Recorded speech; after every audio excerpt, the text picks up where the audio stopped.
Welcome everybody to another Toromont Cat podcast. Jim Thornton here. Have a special guest with me today. I got Tom Howell here. Tom is our GET and buckets expert here at Toromont. And you know what? Today we're going to talk about one of those things that are, you know what, we're overlooked a lot. And we think, you know what, the longer it lasts, the better. We don't need to worry about it. And it's probably one of the most critical pieces on the front of our work tools. Tom, and that's GET, our ground engaging tool, or bucket teeth.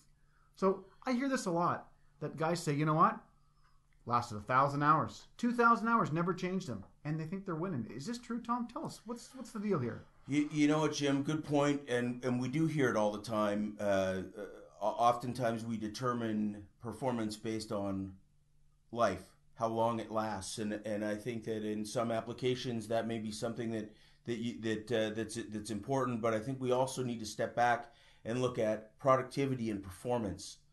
And I think particularly when you're talking about applications that you've just described there, where you know you're in the 1,000 or 2,000 hour range, that's a long time to have a set of tips on a bucket. And with that being said, there's a performance drop in order to achieve those hours. And I think that there are a myriad of different tip shapes that are available to us, and maybe we could pick something that has a more aggressive profile to give you productivity. So you're telling us if instead of trying to target a long life, there's other things we should be looking at with this GET.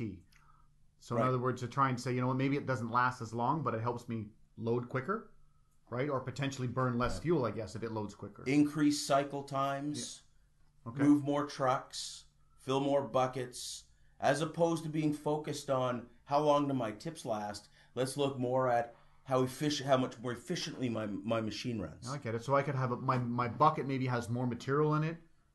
We're going to look at situations where you're right. I could load faster. I could get more material in the bucket, and all I've done is change the bucket teeth. Nothing else on the tractor. That's right. Hey guys, just Brian here for the simple guy in the room. I know every time I go to carve the Christmas turkey, I freshly sharpen my knife. That's a very good point. Sharp knives go through meat a lot better than dull ones. I gotta say, old tips have got to be duller, right? That's right. Take some of the focus off of, you know, sometimes we're just too focused on how long does that tip last, as opposed to how well does my machine perform. The other area where I think sometimes we lose some focus might be in I call it overprotect.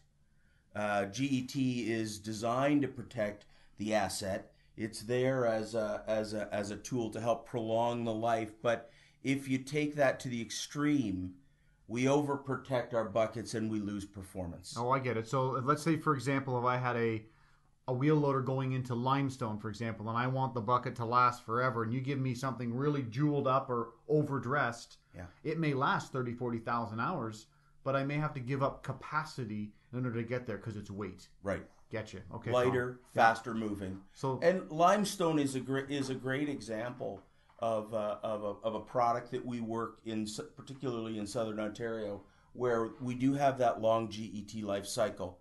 And I think sometimes we have a mental image of what a loader should look like and what GET for a loader should look like, and we end up biasing towards products that are designed for high abrasion applications. Like a granite, for example. Like in a granite application, so heavy-duty penetration tips or abrasion tips, when really we should be challenging some of those old conventions and moving towards things that are maybe more designed for performance. We'll lose some life, but we'll gain it in performance. We'll gain it in bucket loads and fill rates and even potentially fuel. You know what? So that's a good message. So I guess the old adage of, hey, how long did my teeth last? I want them to last as long as possible. We should really be parking that thought process and focusing more on how quickly can I cycle with it? How easily can I penetrate the material? How much faster is that cycle? And you know what? That's going to save me fuel. And that maybe increased cost per hour in the GET is going to offset an increased productivity. Absolutely. Tom, that's a great thing to consider. I really appreciate you coming here and chatting with us about it. Thanks so much, man. Hopefully we'll be able to do this again.